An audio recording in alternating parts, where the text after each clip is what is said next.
Un véritable miracle. Le 5 février dernier, aux alentours de 17h30, une partie du toit de la grande surface Carrefour Lingostière située dans la plaine du Var s'effondre. Ce sont environ 200 mètres carrés de toiture qui s'écroulent à l'entrée nord du centre commercial, très fréquenté un mercredi après-midi. L'incident fait 2 blessés légers. Par chance, aucune disparition n'est à déplorer. Les images sont marquantes et témoignent de la violence de la scène. Aujourd'hui, l'heure est aux interrogations. Alors que les experts ont inspecté les lieux quelques jours après la catastrophe, certains représentants de syndicats ont pointé du doigt des défaillances au niveau de la sécurité, plus précisément des infiltrations d'eau à répétition détectées sur la toiture. Après 9 jours de fermeture, le centre commercial a rouvert partiellement, la partie nord de la grande surface étant toujours fermée. La violence de la scène, racontée par les personnes présentes le jour de l'incident, et les images captées par les médias nous remémorent tristement la catastrophe survenue 20 ans plus tôt au Casino Ferber de Nice. Sous cette dalle de béton de 1700 tonnes,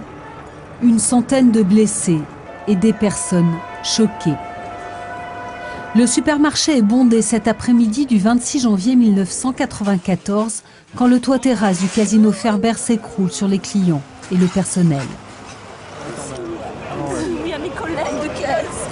Rapidement, les enquêteurs avaient établi que les travaux de rénovation engagés par le supermarché étaient à l'origine de l'accident. Une histoire tragique qui n'avait pas manqué d'affecter la cité niçoise tout entière. Aujourd'hui, bien plus encore suite à l'incident survenu à Carrefour, les riverains se remémorent avec douleur la catastrophe. Il y a 20 ans, oui, je venais faire mes courses un mercredi après-midi et je ne sais pas si une dame a ressenti quelque chose, elle m'a pris par le poignet puis elle m'a dit « j'ai peur ». Oh, j'ai dit « c'est pas grave, ils font des travaux ». Et je sais pas, elle m'a regardé, j'ai eu une intuition, je suis sortie et dès que je suis arrivée devant la porte, le toit s'est écroulé. Ça m'a fait penser de suite à cette tragédie qu'il y avait à ce casino.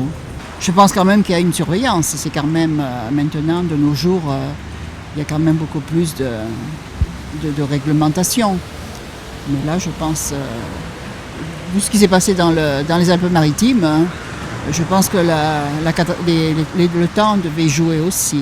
Alors c'est sûr que c'est impressionnant. Après je pense qu'ils ont fait leur boulot, que c'est suffisamment stable pour ne pas craquer. Après le temps s'est calmé un peu, donc je fais confiance aux infrastructures. C'est vrai que ça fait peur, oui, un peu. C'est impressionnant. Ouais, je revenais du rallye de Monte-Carlo.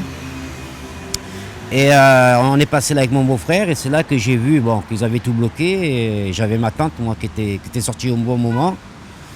Depuis, ils sont décédés, avec l'âge. Et depuis, c'est un truc qui m'avait marqué. Ouais. Je ne pensais pas que ça allait se reproduire.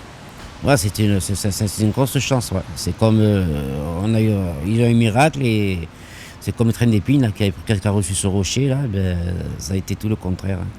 Voilà.